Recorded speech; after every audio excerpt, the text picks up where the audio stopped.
friends, this is May. It is Foster Care Awareness Month, and you may be wondering not only where could I help, but where is there a need? Well, in the foster care system, there's needs everywhere, but we want to talk to you about one that has really come near and dear to our hearts, and that is around teens and the teens that age out of the system. You know, at any given time in the U.S., there's 400,000 plus kids in the foster care system, and about 28% of them are teens.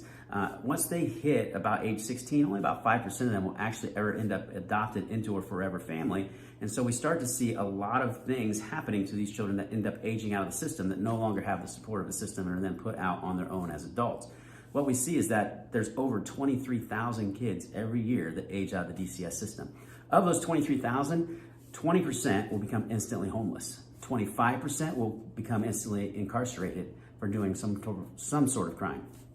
We also have that in 18 months, that number of 20% homeless actually increases to 50% of those will end up being homeless. If you go out even further, go out 2 years, some studies have shown that 66% will either end up homeless, incarcerated, or dead in just the first 2 years after having aged out of the system of DCS. So there's clearly a need to reach these teenagers while they're in the DCS system and mentor those that, as they get out, so we can help provide resources for them to help understand what they can do. So I was going to have Rachel just kind of talk to you about some of the things that maybe you can start thinking about and praying about you can do to help this system and how we can get these kids in a better place.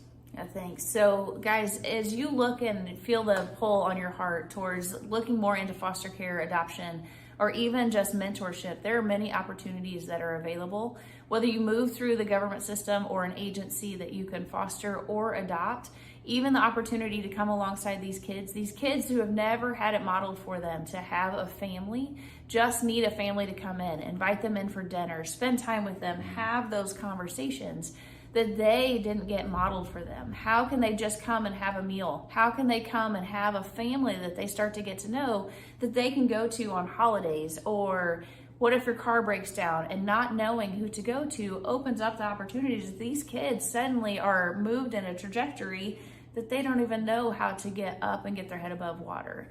So there's many opportunities, and we pray that you start to listen to the things that are passionate to us, but also just that maybe it's nudging in your heart to do the same thing.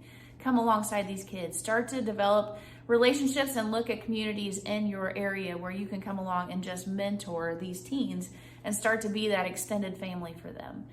So we hope that this gives you an opportunity just to dig a little deeper into availability around you and even maybe consider you looking into adoption and foster care. And if you'd like to contact us and learn more, again, we have recently went through the adoption process of an adult, which really can happen, or the opportunity to foster teens. They're amazing. They're just like your teens. They are teens with a need to have family around them and start to gain independence and learn to actually land on their feet. So how can we start to help them land on their feet? We hope you take a look at it. We appreciate your time, friends. Have an amazing day. We love you.